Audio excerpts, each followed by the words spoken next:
I'm here with Coach Service after an 11-10 victory.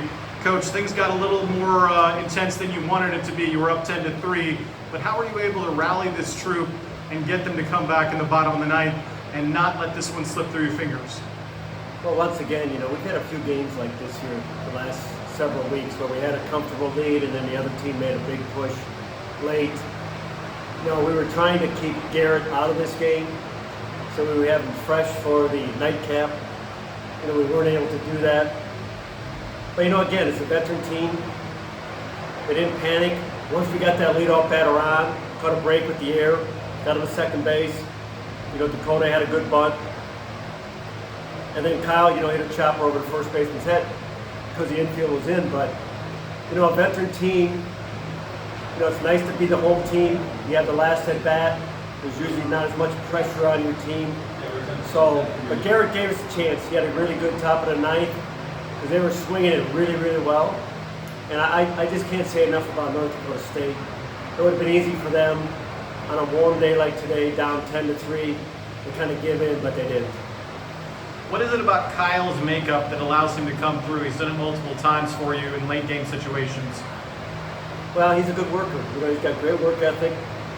And usually guys that have great work ethic, the moment's not too big for him. So I knew he'd put the ball in play. I envisioned he'd hit a fly ball to the outfield and we'd tag up, but I'm happy for him because he works hard. This is his last go-around. He didn't want that to be his last game. So it's nice that a senior got the hit to drive in the winning run to keep the season going. All right, thanks, Coach. Good luck tonight. Thank you. All right, I'm here with Kyle Hess after a walk-off win to advance to the regional final. Kyle, you coming through for the second time this season with a walk-off win. Tell me about that ninth inning where Connor first reaches, gets to second base, you get the bunt in front of you, and then tell me what goes through your head as you're coming to the plate.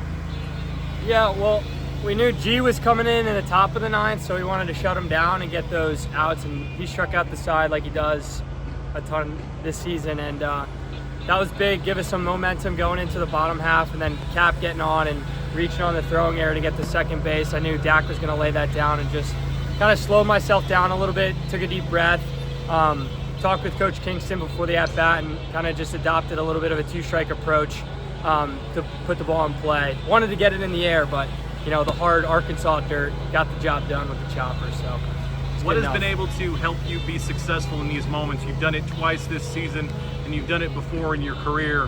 What helps you do that?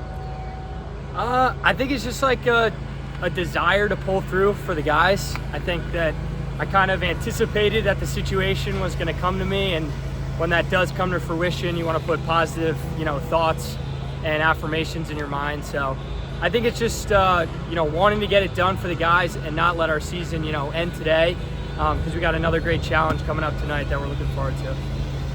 Was there any thought at all or any discussions of a safety squeeze or a suicide squeeze? Yeah, we talked about that, Coach and I, after the game, just based on the positioning of where the third baseman was at and like the ability to bunt. But I sensed that he might put it on, but he didn't there. Glad I was able to just pull through there, but if that was the sign, I would have seen that and done that as well. So just glad we pulled through.